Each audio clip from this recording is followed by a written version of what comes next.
They did it. Well, kind of. I scored a minor victory. Meeks got plenty of media attention, and the New Trier students and staff were polite. But what about momentum?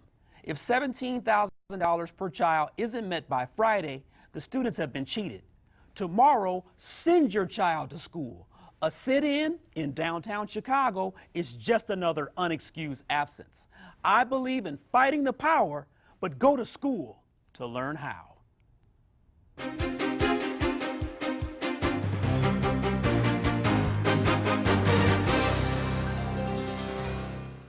Good evening, everyone. Welcome to We Shall Overcome 2008 with better teachers, better facilities, and a bus trip to New Trier. But what about doing the best you can with what you have? I've been to schools with great facilities, but with uninspired teachers. You should expect more from your child's existing school. That's more realistic than begging a Winnetka or Northfield school. Call me tonight and tell me that I'm wrong on Garrard McClendon Live. You know what? Joining us now is Reverend Marshall Elijah Hatch Sr. from New Mount Pilgrim Missionary Baptist Church. Reverend Hatch, welcome to Garrard McClendon Live. Thank you, Gerard. Good to be here. You know what? Thanks for being on the show. I'm very serious about not protesting against you and Reverend Meeks, but I've got some serious problems with children not going to school. Before we get into that, tell me how things went today at New Trier. Well, of course, it was a super duper day and a super civics lesson for not only the young people that came from Chicago, but those that were at New Trier as well. We had between 2,500 and 3,000 people. Now, why New Trier? Out of all school systems, why not pick a school system a little bit closer, you know, in terms of, you know, closer to Cook County? You know, why New Trier? Well, obviously, you know, it provides the contrast in New Trier, some $17,000 per pupil in that school district versus CPS, Chicago Public Schools, some 10,000, really less than 10,000, a little less than 10,000 per pupil. So it just provides the contrast. I mean, it really it demonstrates, I think, without question, the shame of Illinois that we are #1 in disparity between the richer and the poorest districts. Yeah, you know, Reverend Hatch, it looks like you've got some ammunition on the phone. It looks like we've got Reverend James T. Meeks. Reverend Meeks, welcome to Garrard McClendon Live. Hey, Gerard, how you doing, buddy? We got. Yes, how you doing? All right, how you doing there, Reverend Meeks? Great, great. This is excellent. Super duper. Reverend Meeks, I got to ask you, how did things go today? Reverend Hatch said it went well, but I still have some problems with you taking children to New Trier. How did it go, and justify this? Well, things went well. We had over 1,000 kids there registered today. But let me ask you a question. What is your problem so that I can explain it? My problem is that Rufus Williams put out a threat today. He said that if the children miss 8 days of school, they may have to go to summer school. Now, what my problem is not necessarily protesting for more school funding. My problem is yanking children out of school. Is this not a legislative adult issue? Rufus Williams cannot change the rules in the middle of the game. A child cannot be marked absent who has not enrolled in school. These children have not yet enrolled in school. They are not absent until they are first marked present. So that's a fallacy. They're trying to frighten children. And so we could go on to the next question. Now, what was the next question? Okay, so Reverend Meeks, how many days are you going to keep the children out of school? Because even if the children don't have to go to summer school, how long are they going to stay out? September, October, November? Well, we're planning to keep them out through Friday, and then Friday night the ministers will have a meeting, and we will assess where we are and whether or not we should recommend to their parents they go back. Here's another question that I think is more important. Rather than being concerned that they missed the day, we want people to be concerned that they're missing an education. Yeah. Kids who go to this system 180 days are missing an education. The school, by its own admission, say they don't have the resources to properly educate them. 50% of them drop out, 63% of boys, and then those who do go on and graduate and get into high school, They are not prepared. 91% of them can't do math at the high school level, and 75% of them can't read at grade level. So the schools don't have the resources to properly educate them. So what are we discussing here? Reverend Meeks, is this a funding issue, though? If we go to Naperville, they have $9,800 per student. Chicago has the same. Is it just a funding issue? It is a funding issue. The feeder school for New Trier is $21,000 per student. The New Trier people told me today, whatever I do, don't let people say it's not a funding issue. They couldn't operate on our budget. If they had to operate on our budget, they would lose $31 million a year. Sure, it is a funding issue. 88% of their teachers have a master's degree, yes, compared to 20% of our teachers. With funding, you can pay for better teachers. All of their teachers are teaching in the subject matter in which they are trained. Yeah. All of our teachers are teaching in a different subject matter. Okay, Sure, money matters. That's a good point, because when we talk about highly qualified teachers, according to No Child Left Behind, the teachers are supposed to be teaching in their subject matter. My question, Reverend Meeks, is this, and I ask this to you and Reverend Hatch. Are you saying that Chicago public school teachers are inferior? That is not the argument. Yes, it is. And I don't want to get into Reverend it with Meeks, the teachers. Reverend the Meeks, argument you just is, said it.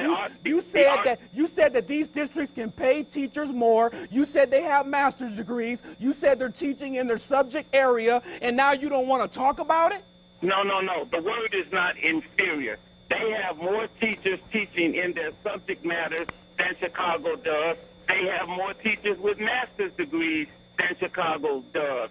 To hire a teacher with a master's degree, it takes money. Okay, but to hire teachers with a master's degree in Chicago, aren't we looking at a quantity issue here? It's easier to hire teachers at $84,000 a year in Winnetka because you have less teachers to choose from and you have expectations that are higher. Isn't that not more difficult in a larger city? You can hire a teacher in any school district if you have the money to pay for them. I met a teacher today who said, hey, the reason I'm out here is because they offered me $7,000 more. But it's just not a matter of now, Gerard. The matter is this. We've been here now for 30 years. Yeah. For 3 decades, we have not educated children. For 3 decades, we have been playing around with Springfield and playing around with this funding inequality. Yeah. When is it going to stop? Yeah. Who will put attention or shine the spotlight on the issue to the point that it can stop? And it has to stop. I must admit, Reverend Meeks, you have shined the spotlight on this. Hold tight. I want to go back to Reverend Hatch. Reverend Hatch, why are you on board with this proposal? Because it's the right thing to do. I think that, when you look at who we're really talking about, we're talking about children who really have the most needs, most educational needs, and they're getting the least amount of funding. I mean, it really is not a political issue.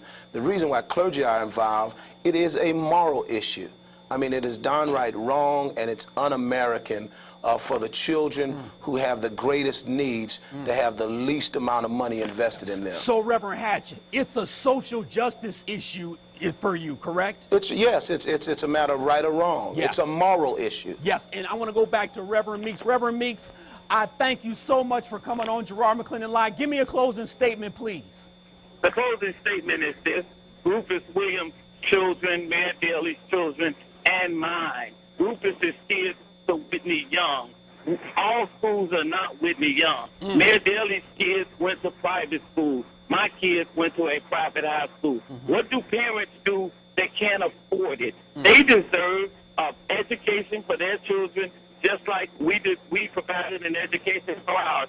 It should happen in the public school system, and we should fight and make sure that every public school is good, not just a few, not just for the rich, not just for the privileged, and that's why we're fighting this fight. Yes, sir, Reverend Meeks. Reverend Meeks, closing comment, what about charter schools? I think that every public school should be a good school. And if every public school was a good school, we wouldn't need charter schools. Reverend Meeks from Salem Baptist, we appreciate you. Thank you. And Thank you. Keep marching Thank you. on. All right, bye-bye. Take care, Reverend. Was Board President Rufus Williams threatening parents and students? You better go to school tomorrow. Call me, 630-575-TALK. More Garrard McClendon live in 2 minutes. 9 days of school. You will have to go to summer school to be promoted. So anyone who is not in school today, know that you are directly affecting your future by not being in school today. So if you're not here, get here right now. No matter what you think a good reason is not to be in school, it's not good enough. Oh my goodness, I'm telling you, Rufus Williams, it sounded like a threat to me. Pinstripes on, he had the pocket square. Welcome back to Garrard McClendon Live. Question, go to inferior schools close to home or try to enroll in superior ones in a galaxy far, far away. Joining us is Reverend Marshall Hatch. Reverend, thanks for staying with us on Garrard McClendon Live. We appreciate you. Absolutely. Reverend Hatch, I'm going to read some blogs here, and then I'm going to continue with the discussion. I'm reading a blog here from Pat. She says, the CPS boycott holds a message that needs to be heard. The boycott does not advocate for children to stay home and play video games or do nothing. It advocates for children and their parents to participate in the boycott. What do you think about that, Reverend Hatch? Well, absolutely. I mean, the boycott is about a thirst for education. I mean, if you could have seen some of the things we saw today, a marvelous civics lesson for the children, for the young people that were with us, not only fighting for themselves, but really fighting for all of the students in the state of Illinois. And so we really had school today, and I think a very meaningful lesson. Yes. I'm going to go to one more blog comment. I'm going to Dave. Dave says, I have no problem with Reverend Meeks calling for more funding for schools. In all reality, someone has to pay for it. In some of the poor areas where the kids live, where is it, living with, lots of the parents are not footing their share of the tax bill. You know, that's an interesting point, because if it boils down to just taxes and the tax rate in the neighborhood you live in, you're looking at funding inequality and inequity right there.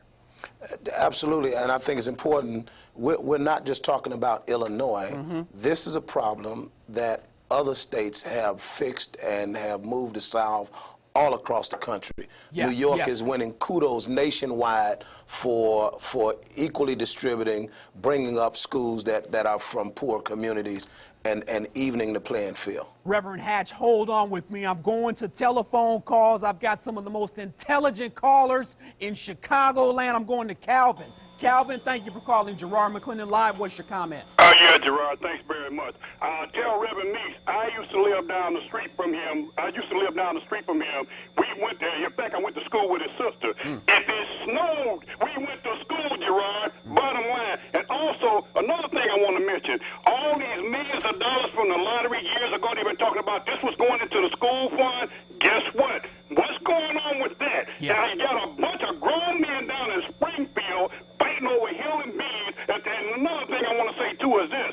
We are losing out in the education field. You got China, you got all these people coming across the water, coming to go to school here, and you got kids here that can go here and honestly go to school, and they got tutoring sessions, they got all kinds of stuff to work with here. And, you know, some kids don't want to do that, but the bottom line, I'm going to speak to the ones that want to go to school. If you want to go to school, go to school, because I tell you what, it's rough standing out on a corner talking about going to New Trier High School where you can have an education right here in Chicago. Wow. There's some good teachers there. Hey, Calvin, thank you for the phone call. Reverend Hatch, he's got a good point. I mean, are we complaining too much here? And should we put the onus back on these legislators? There was casino funding, there's lottery funding.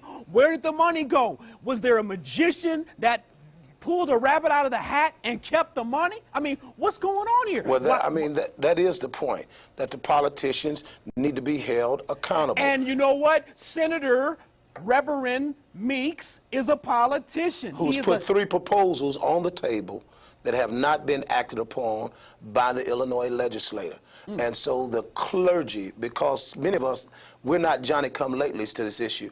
I mean, this is something we've been working on for year in and year out. In the spring of '07, we thought we had made some movement, but because we thought the governor had promised to help fix the problem here in Illinois and take us out of the basement of education funding. Do you think that the governor is playing hide and seek with you, with Save Our Schools Now and from Reverend Meeks? I think all of them, all of the legislative leaders in the General Assembly, the Speaker, the President, and the Governor need to be held accountable.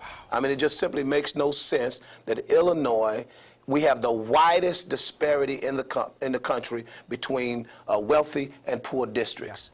I mean, we're at the education basement. I call it the shame of Illinois. Yeah, it's 49th. Illinois is 49th in funding. It's ridiculous. We're 49th in the state's contribution to school funding, because the state contribution actually is what provides the equalizing force in education. That's the way it's done all across the country. We're not talking about rocket science here. We're talking about the will to do the right thing. I appreciate that, Reverend Hatch. Hold tight. Is funding the only issue? Maybe it's behavior, expectations, and goal setting. 630-575-TALK is my number. Call me. More Garrard McClendon Live. We'll be back in a moment. You don't hear pastors say, don't come to my church on Sunday. You don't hear any of them saying, don't come to my church on Sunday. They want you to come to church on Sunday. But then they're telling you not to send their children to school. The first day of school. Now, that is pretty harsh. Come to church, but don't send your child to school. That's pretty harsh, I think. Yeah, it's very harsh. Oh, Mayor Daley has lowered the boom. Go to church, but don't go to school. And when you come to church, expect 2 collections. Maybe CPS should take up a collection for $17,000 per child per year. You're watching Garrard McClendon Live. We're going to be going back to the phone shortly. I do want to look at another blog comment from Kim. Kim says, I have supported Reverend Meeks on many things. I support his vision on this problem today. However, I don't think keeping the kids out of school was the best choice to make. I'm going to Dolores. You're on Garrard McClendon Live. Welcome to GML. Hello. Hi. I think that they threw the baby out with the bathwater. Uh-oh, you got to explain that one. They should not put this burden on children. It's the adults that have to fight for better schools, better teachers. The children should be in school. I hope New Trier takes some of these kids, and then these so-called ministers have to pay for the transportation for these kids to get to and from these schools. Dolores, thank you so much for your call. Reverend Hatch, she's got a good point. I mean, it's one thing to bus children to Northfield and Winnetka for 2 or 3 days. It's another thing to bus those children out there for a 180-day school year. What's your answer to that, Reverend? Well, I think number one, all of us want the same thing. I mean, we know that it is right to have equitable funding in Illinois.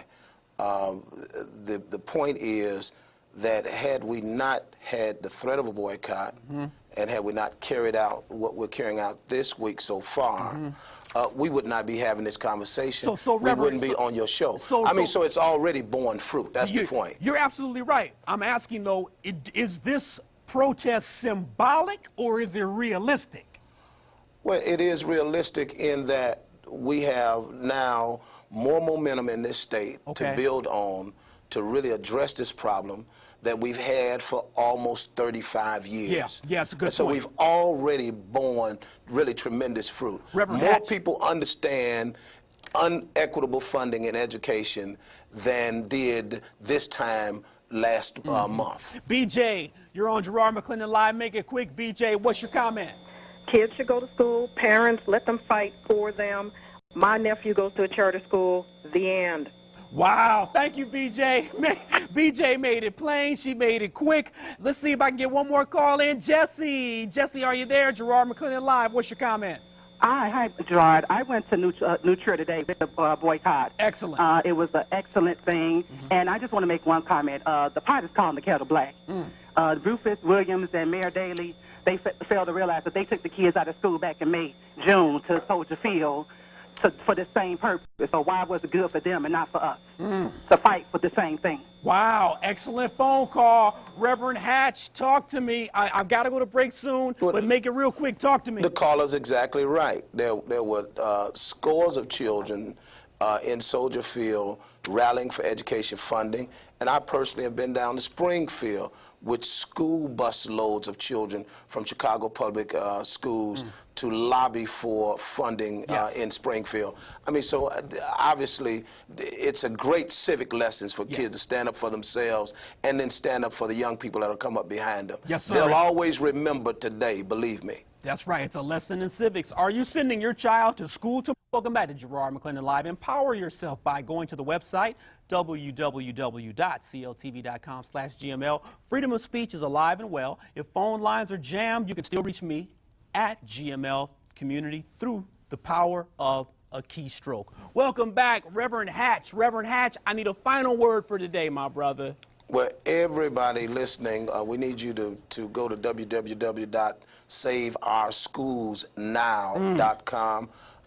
The protest continues. Yes. The fruit that has already been born. More people know about this issue than ever before. Appreciate it. And we're really going to move fast forward like a locomotive. Send your child to school tomorrow, but complain about everything you see that isn't sufficient. Poor lighting, broken windows, a lack of laboratories in the school, teachers using broken English while teaching. No one deserves that type of disrespect. Thanks to my guests, Reverend Marshall Hatch and Reverend Meeks.